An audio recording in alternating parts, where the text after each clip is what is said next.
Bonjour chers frères et sœurs, nous allons continuer notre étude sur l'épître aux Romains et nous allons aborder aujourd'hui le chapitre 8. Mais avant cela, je vous invite à prier avec moi. Seigneur, nous te demandons de nous éclairer encore aujourd'hui et que cette parole puisse nous édifier et nous transformer.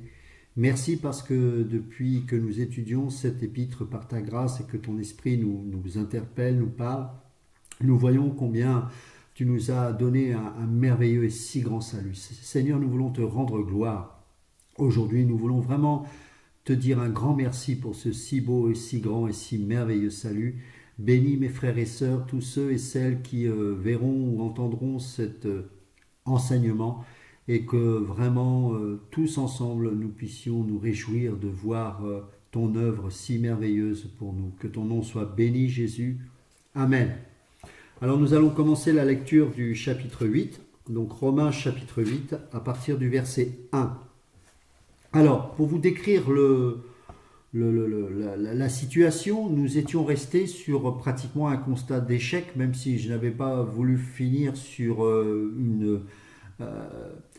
un aspect hyper négatif parce que j'ai voulu entamer un peu le chapitre 8, versets 1 et 2 pour qu'on puisse avoir une perspective, une solution, parce que c'est vrai que si on s'arrête à Romains chapitre 7, c'est un peu déprimant.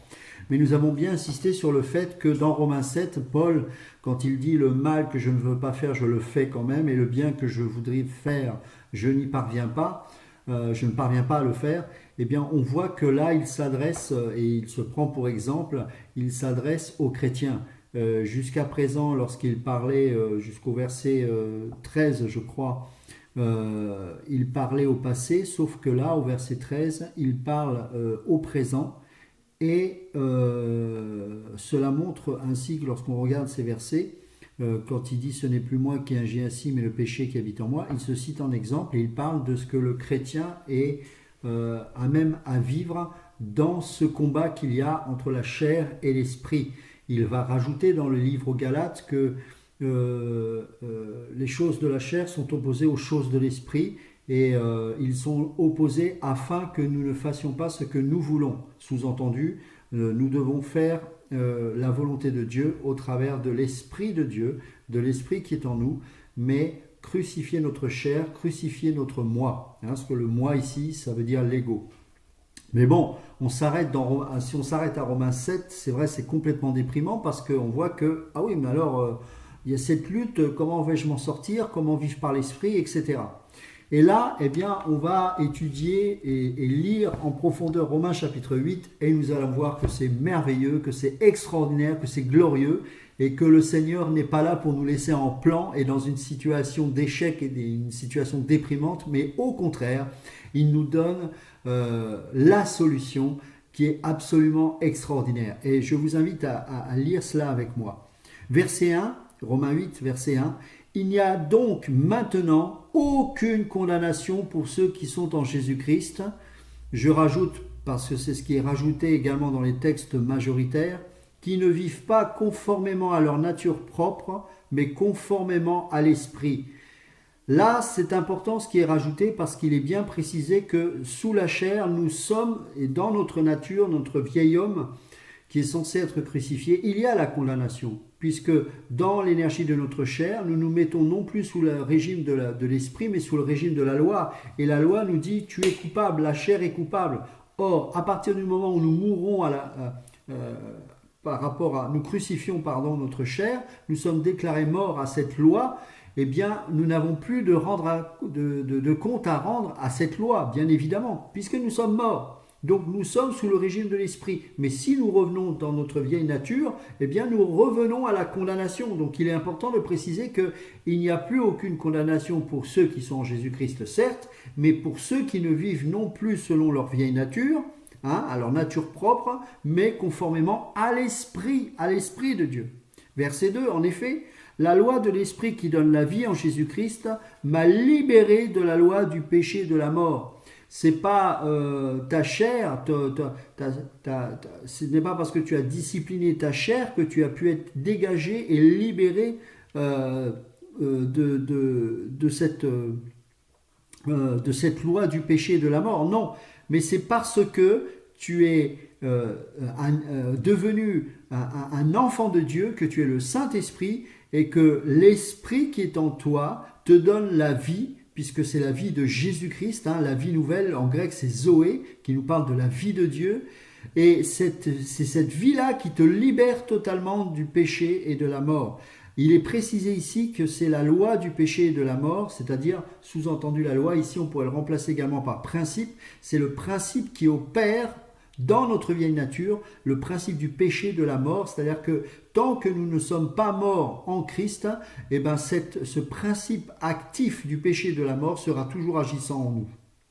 Alors on continue, car ce qui était, verset 3, ce qui était impossible à la loi parce que la nature humaine la rendait impuissante, Dieu l'a fait. Voilà la solution. Il a condamné le péché dans la nature humaine en l'envoyant à cause du péché, qui? Toi, moi, mon frère, ma soeur, mon père, ma mère? Non.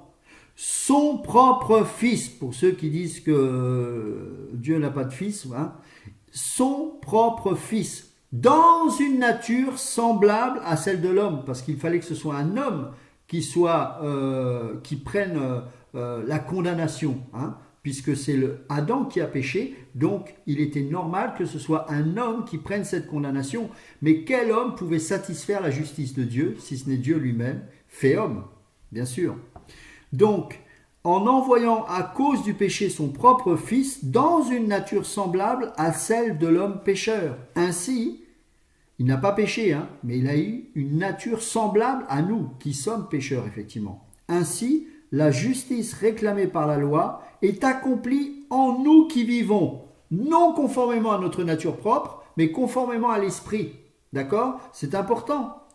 La justice réclamée par la loi a été faite puisque Jésus a accompli la loi. Et par conséquent, nous sommes au bénéfice de cet accomplissement et donc nous sommes justifiés. Donc nous avons saisi par la foi la justice de Dieu qui désormais vit en nous. Donc nous n'avons plus de compte à rendre à cette loi. Je parle de la loi mosaïque, sauf si nous revenons à notre vieille nature, auquel cas on se remet sous la condamnation. Et il est important de voir que désormais cette loi mosaïque, qui est toujours valable, qui est toujours d'actualité, mais désormais elle est devenue une loi vivante par l'Esprit de Dieu qui est dans nos cœurs, et cette loi est inscrite désormais dans nos cœurs. Ce n'est plus une règle auquel nous devons nous y soumettre. C'est pas seulement un commandement, c'est devenu une vie en nous. Ça, c'est extraordinaire. Je ne sais pas si vous réalisez, mais c'est extraordinaire. Nous avons reçu, dans la vie nouvelle que nous avons reçue par le Saint-Esprit, la possibilité et la grâce de vivre cette vie nouvelle, de répondre aux exigences de Dieu d'une manière naturelle, j'entends, dans le monde de l'esprit, bien évidemment. On est d'accord avec cela. Ainsi, verset 4, la justice réclamée par la loi est accomplie en nous qui vivons, non conformément à notre nature propre, mais conformément à l'esprit. Verset 5, en effet, ceux qui se conforment à leur nature propre se préoccupent des réalités de la nature humaine. C'est logique. Tandis que ceux qui se conforment à l'esprit sont préoccupés par ce qui est de l'esprit. De fait, la nature humaine tend vers la mort, tandis que l'esprit tend vers la vie et la paix. En effet, la nature humaine tend à la révolte contre Dieu parce qu'elle ne se soumet pas à la loi de Dieu et qu'elle n'en est même pas capable. C'est clair. Ce n'est pas possible. Or, ceux qui sont animés par leur nature propre ne peuvent pas plaire à Dieu. La nature propre, c'est l'ego, encore une fois. Donc, vous pouvez faire tous les salamalek que vous voulez, vous pouvez faire croire aux gens que vous êtes saints. Si vous vivez selon votre propre chair, vous ne pouvez pas plaire à Dieu. Vous pouvez jeûner, vous pouvez prier, vous pouvez même ne pas tromper votre femme ou être du point de vue moral correct. Mais si vous êtes dans la chair, c'est-à-dire déconnecté des réalités de Dieu, des principes de l'esprit de vie, déconnecté de la vie de l'esprit, de la nouvelle naissance, et que vous marchez simplement par l'énergie de votre propre chair, vous ne pouvez pas plaire à Dieu. C'est aussi simple que ça. C'est pour ça que Dieu n'est pas impressionné par les œuvres, mais par celui qui vit par la foi, qui meurt à lui-même dans son quotidien, et qui saisit l'esprit de Dieu qui est en lui, et qui s'y soumet volontairement. Voilà ce que c'est qu'un véritable enfant de Dieu. Quant à vous, verset 9, vous n'êtes pas animés par votre nature propre, mais par l'esprit. Ça c'est important. Si du moins, L'Esprit de Dieu habite en vous, bien évidemment. Si quelqu'un n'a pas l'Esprit de Christ, il ne lui appartient pas. Et si Christ est en vous, votre corps, il est vrai, est mort à cause du péché, mais votre esprit est vie à cause de la justice. C'est extraordinaire.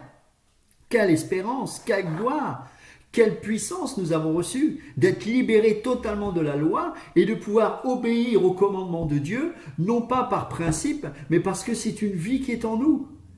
Parce que je décide de vivre dans la soumission à Christ et que je décide d'agir au travers de la puissance de l'Esprit de Dieu qui désormais vit en moi. Et c'est cette puissance-là qui me permet de vivre conformément à la loi de Dieu. C'est magnifique. Et si l'Esprit, verset 11, de celui qui a ressuscité Jésus habite en vous, celui qui a ressuscité Christ rendra aussi la vie à votre corps mortel par son Esprit qui habite en vous. Ainsi donc, frères et sœurs, nous avons une dette, mais pas envers notre nature propre pour nous conformer à ses exigences. Plus de dette avec ça. Lorsque le diable vient vous voir en disant, tu vois, rappelle-toi il y a 1 an ce que tu avais fait. Tu n'étais peut-être pas converti, mais quand même, quelle honte. Tu devrais te culpabiliser. Ou alors, vous avez commis une faute, un péché, vous avez demandé pardon, ça a été oublié, Dieu vous a restauré et vous vous sanctifiez, vous grandissez. Et Satan vous rappelle sans arrêt ces choses-là. Vous dites, mais moi, je n'ai pas à répondre à cela. Parce que, d'un point de vue légal, Jésus a tout accompli. C'est bien, je suis dégagé. Il n'y a plus aucune condamnation pour ceux qui sont en Jésus-Christ. Verset 13, si vous vivez en vous conformant à votre nature propre, vous allez mourir. C'est aussi simple que ça, c'est ce que je expliquais lors de la dernière étude du chapitre 7. Et ceux qui essayent de vivre dans le légalisme, c'est-à-dire dans la chair, en disant voilà, ma chair est capable de se soumettre à la volonté de Dieu, ce qui est totalement faux, à un moment donné, vous allez être pire que les autres. Regardez, quand les moines s'isolaient dans des endroits, dans des monastères et pensaient par leur propre chair pouvoir répondre aux initiations de Dieu, ils sont devenus 10 fois plus pécheurs qu'avant. Pourquoi ? Parce que nous sommes dans la vieille nature, nous revenons à la mort et nous sommes vulnérables. Et le péché est là pour activer la chair et nous tombons à un moment donné. Ce n'est pas ce que Dieu nous demande. Si vous vivez en vous conformant à votre nature propre, vous allez mourir. Mais si par l'esprit vous faites mourir les manières d'agir du corps, vous vivrez. Si par l'esprit vous faites mourir les manières d'agir du corps, vous vivrez. Voilà. En effet, tous ceux qui sont conduits par l'Esprit de Dieu sont fils de Dieu. Nous sommes fils de Dieu, mes amis. Nous sommes fils de Dieu.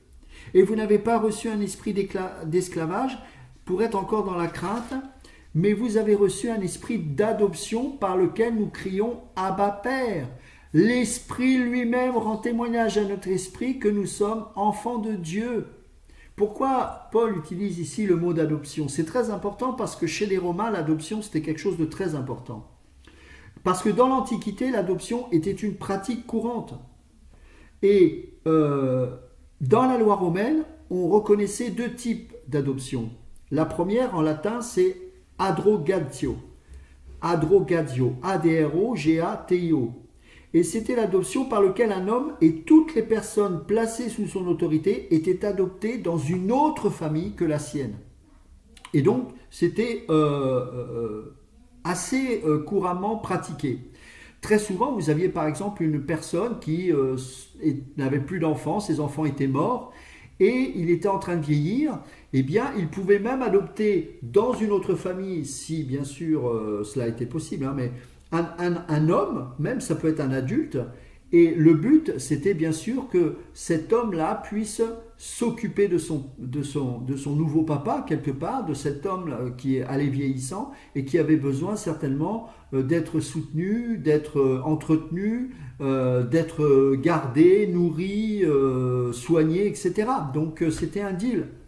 Mais attention, cette adoption donnait au rang de cet homme ou cet enfant qui était adopté un statut de fils et pas un statut de sous-enfant par rapport aux autres enfants s'il y avait des héritiers légitimes ou charnels. Non, il avait aussi un statut de fils.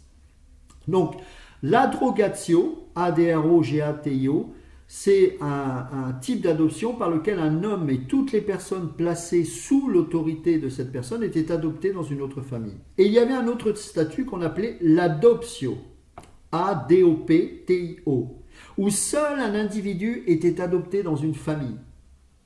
Là, ça ne nous parle plus d'un groupe de personnes ou d'une personne qu'on retire d'une autre famille, mais là, c'est un individu, tout simplement, jeune, enfant ou homme, et qui était adopté dans une famille. Alors, dans la drogatio, donc la famille qui était adoptée, ou les personnes qui étaient placées sous l'autorité d'un homme, cessaient d'exister comme une entité à part entière. C'est-à-dire que si moi, par exemple, dans le cadre de la drogatio, je décidais que cette famille soit sous mon adoption, eh bien cette famille n'existe plus en tant que telle. Elle trouve une nouvelle famille qui est la mienne en fait. Voilà, ça c'est la drogatio. Et un homme ou un jeune homme adopté ne dépendait plus de son père biologique. Par exemple, lorsque celui-ci intégrait cette nouvelle famille que moi je représentais, et il devenait légalement l'enfant du père adoptif. C'est-à-dire que l'enfant que je prenais, eh bien, n'avait plus comme père le père de son ancienne famille, mais c'est moi, si par exemple je décide d'adopter ce jeune homme, qui devient son père, son père adoptif. Dans le monde romain, la personne adoptée prenait le nom et le rang du parent adoptif et devenait son héritier légal. C'est fort, c'est-à-dire que ce n'était pas un sous-enfant par rapport aux autres. Il devenait lui aussi un héritier légal et légitime. Et il portait le nom de son père adoptif. La procédure d'adoption faisait l'objet d'un protocole et s'accompagnait souvent de la rédaction d'un testament. Il y avait même un testament. L'association de ces deux éléments, évidemment, nous fait penser à quoi? Eh bien, les droits que nous avons reçus, nous, en tant qu'enfants de Dieu. Qu'est-ce que ça veut dire? Tu as été adopté par Dieu. Eh bien, tu prends le nom de Dieu sur ta vie, c'est-à-dire que comme l'homme a pris le fils d'une autre famille pour qu'il devienne son fils, il lui donne son nom. Donc nous avons reçu le nom en nous. Jésus est en nous, nous avons reçu son nom, nous lui appartenons. Et désormais, nous n'avons plus seulement un Père charnel, mais nous avons reçu maintenant un Père éternel en qui nous lui devons obéissance. Et désormais, ce qui compte, ce n'est plus ce Père charnel, c'est le Père éternel que nous avons. Et c'est lui qui est notre papa véritable maintenant, parce qu'il nous a adoptés. Et ça ne s'arrête pas là. Il nous a donné son héritage. Oh, mes amis, c'est merveilleux. Ces Romains-là, les enfants, quand ils étaient adoptés, ils recevaient de la part du Père une bague attestant qu'ils avaient le même droit que ce père. Imaginez que par exemple ce père romain soit très riche, très aisé, et bien s'il décide d'adopter un enfant romain, citoyen romain mais pauvre par exemple, et qu'il en fait son fils adoptif, il prend la richesse, le nom, la réputation et la notoriété de son nouveau père. Ça veut dire quoi? Nous avons le Père éternel le plus excellent. Nous avons le Père le plus puissant, le plus glorieux qui puisse exister. Il n'y a aucun autre Dieu que lui. Il n'y a pas de Dieu aussi puissant, aussi glorieux, aussi riche que lui. Il nous donne, bien évidemment c'est symbolique, son anneau, qui fait que nous lui appartenons, nous sommes ses héritiers et nous avons reçu sa fortune, sa richesse, sa puissance, son nom, sa notoriété, sa gloire, sa réputation. Et s'il a été par exemple un grand général romain, eh ben, le fils adoptif héritait aussi de la gloire de cet homme. Eh bien, celui qui combat pour nous, c'est Jésus.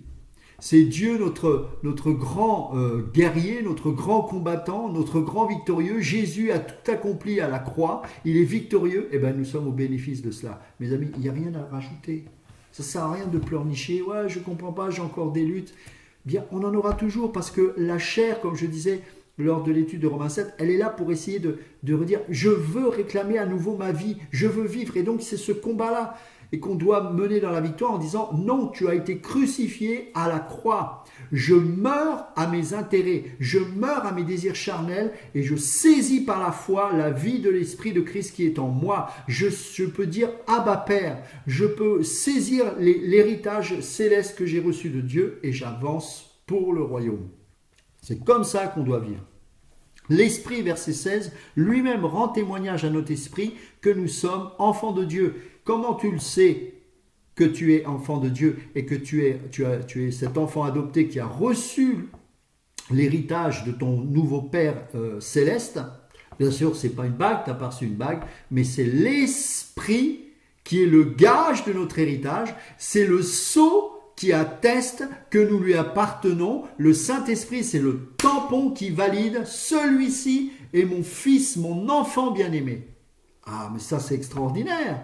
Et c'est pour ça que si vous ne saisissez pas ça par la foi, eh bien, le diable aura une victoire sur vous. Mais si vous réalisez ces choses et que vous les déclarez ces choses comme étant vraies dans vos vies, le malin n'aura pas de puissance sur vous. Or, si nous sommes enfants, nous sommes aussi héritiers, héritiers de Dieu et co-héritiers de Christ, si toutefois nous souffrons avec lui, afin de prendre aussi part à sa gloire. J'estime que les souffrances du moment présent, parce que nous aurons des combats, ne sont pas dignes d'être comparées à la gloire qui va être révélée pour nous. C'est ça qui nous fait tenir. De fait, la création attend avec un ardent désir la révélation des fils de Dieu. En effet, la création a été soumise à l'inconsistance, non de son propre gré, mais à cause de celui qui l'y a soumise. Toutefois, elle a l'espérance d'être aussi libérée de l'esclavage de la corruption pour prendre part à la glorieuse liberté des enfants de Dieu. Or, nous savons que jusqu'à maintenant, la création tout entière soupire et souffre les douleurs de l'accouchement. Et ce n'est pas elle seule qui soupire, mais nous aussi qui avons pourtant dans l'esprit un avant-goût de cet avenir. C'est-à-dire qu'aujourd'hui nous sommes sauvés en espérance, nous dit le livre romain. Mais là, nous voyons que déjà l'esprit nous fait goûter les prémices de ce que nous serons capables de vivre au ciel, et cela pour l'éternité. Ce n'est pas elle seule qui soupire, mais nous aussi. Ah, ça c'est extraordinaire. Qui avons pourtant dans l'esprit un avant-goût de cet avenir, nous soupirons en nous-mêmes en attendant l'adoption, la libération de notre corps. Parce qu'il faut que le salut soit expérimenté, corps, âme et esprit, selon 1 Thessaloniciens 5, 23, que le Dieu de paix vous sanctifie corps, âme et esprit. Mes amis, il n'y a pas que la terre qui attend avec comment on pourrait dire, avec une grande espérance, la révélation des fils de Dieu. Nous-mêmes, nous soupirons à ces choses, nous soupirons à notre totale délivrance au niveau de notre corps. Nous soupirons à ce que cette terre puisse un jour retrouver une dimension céleste où le péché n'aura plus contaminé cette terre. Nous soupirons à toutes ces choses. Et n'oublions pas ce qu'il est dit au verset 24. En effet, c'est en espérance que nous avons été sauvés. Or, l'espérance qu'on voit n'est plus de l'espérance. Ce que l'on voit, peut-on l'espérer encore? Qu'est-ce qui vous fait tenir? Ce n'est pas le fait de voir les choses, vous savez. Vous savez pourquoi il y a plein de gens qui sont riches et qui s'ennuient et qui dépriment et certains se suicident? Parce que ce qui nous fait vivre, c'est l'espérance. C'est l'espoir qu'un jour, il y aura quelque chose. Et je ne parle pas forcément des croyants, je parle d'une manière plus générale. Quand vous avez un projet, vous êtes excité. Une fois que vous l'avez, vous vous ennuyez. Qu'est-ce qui nous fait tenir ici-bas? C'est l'espérance de se savoir un jour sauvés pour l'éternité dans la présence de Dieu. Nous sommes sauvés, c'est un fait, nous avons l'assurance de ce salut.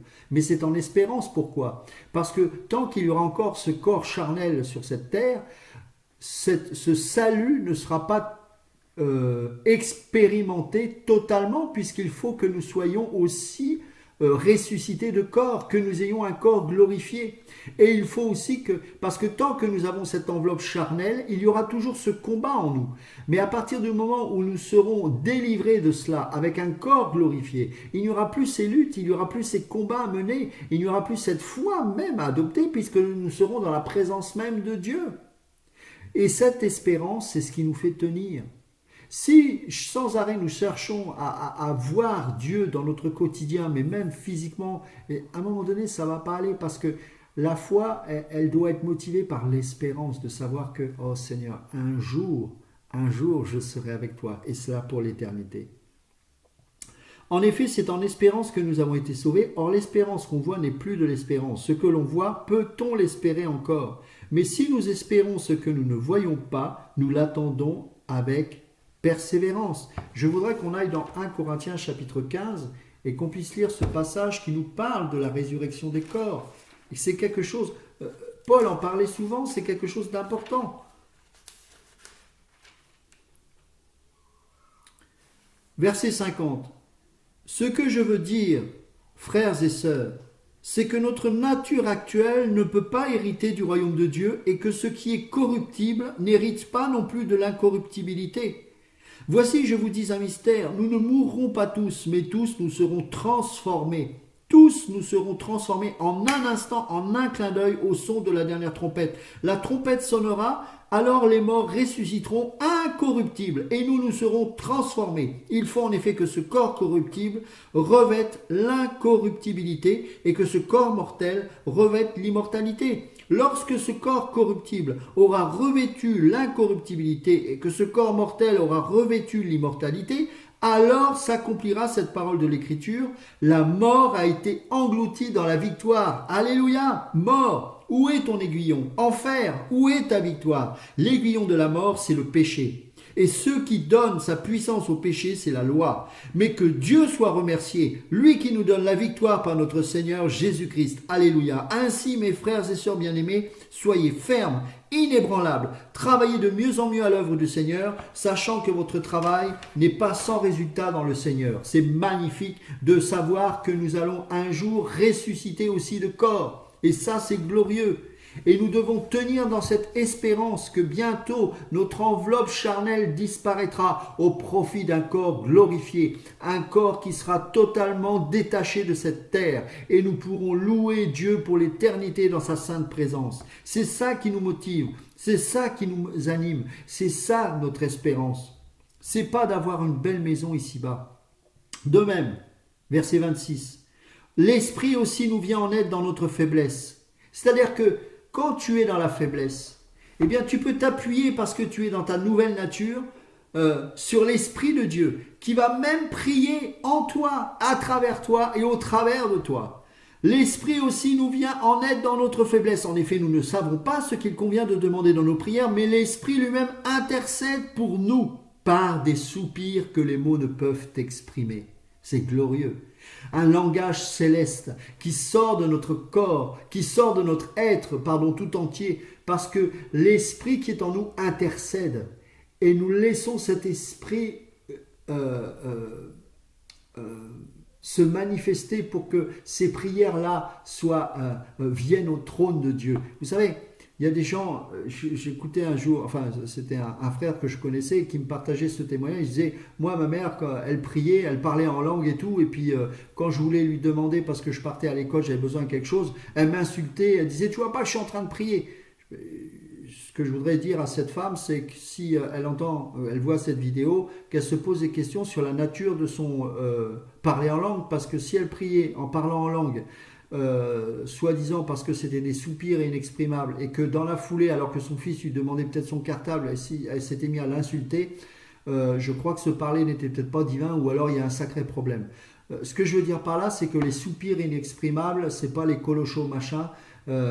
Ça peut être quelque chose qui nous vient des profondeurs de l'Esprit de Dieu, quelque chose de beau, de magnifique. Ça peut être des soupirs, ça peut être des gémissements, ça peut être des pleurs. C'est pas des mots, c'est quelque chose de beau. Ça peut être un langage céleste, certes, mais quelque chose qui est animé au travers de notre nouvelle nature. Parce que quand on est dans la nouvelle nature, on peut pas s'énerver, on peut pas réagir dans des choses comme ça. Donc, s'il y a ce genre de comportement, ça veut dire qu'on est charnel, que ce parler en langue est charnel et que cette prière est charnelle. Il faut appeler un chat un chat.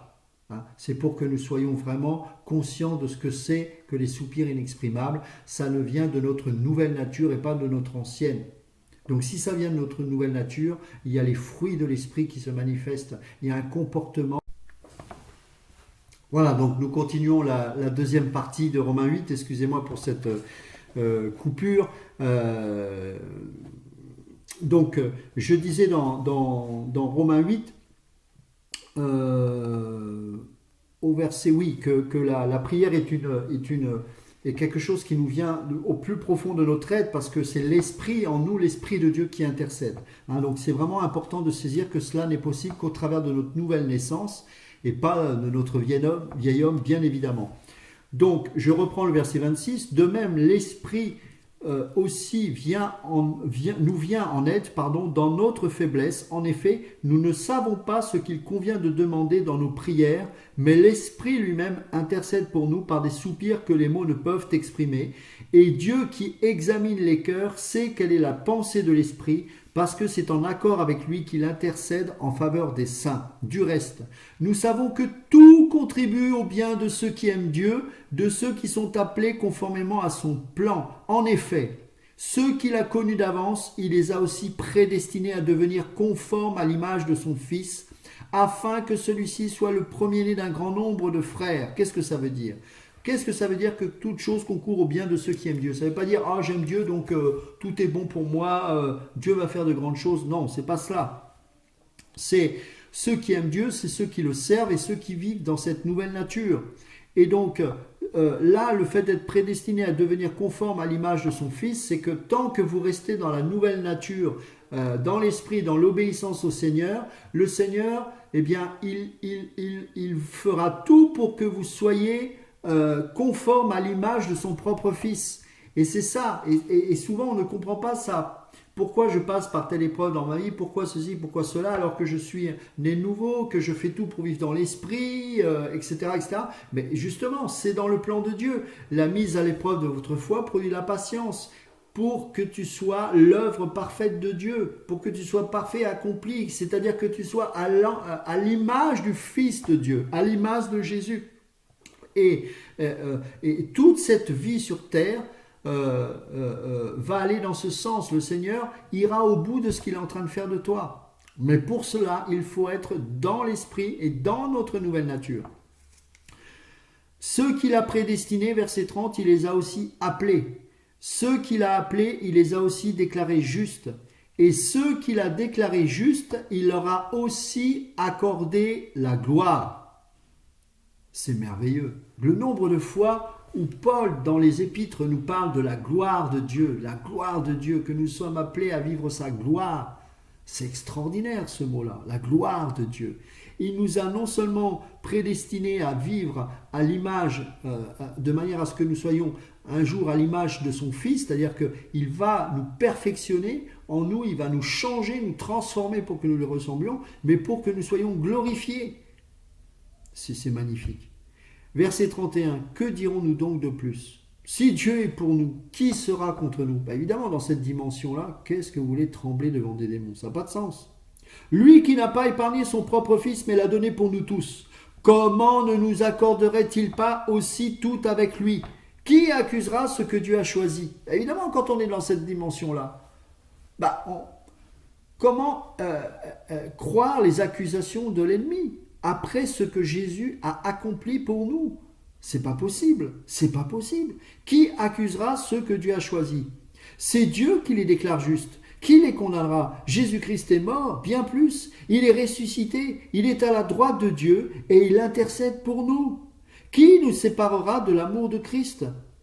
Sera-ce la détresse, l'angoisse, la persécution, la faim, le dénuement, le danger ou l'épée? De fait, il est écrit, c'est à cause de toi qu'on nous met à mort à longueur de journée, qu'on nous considère comme des brebis destinées à la boucherie. Au contraire, dans tout cela, nous sommes plus que vainqueurs, grâce à celui qui nous a aimés. En effet, j'ai l'assurance que ni la mort, ni la vie, ni les anges, ni les dominations, ni le présent, ni l'avenir, ni les puissances, ni la hauteur, ni la profondeur, ni aucune autre créature ne pourra nous séparer de l'amour de Dieu manifesté en Jésus-Christ notre Seigneur. C'est extraordinaire.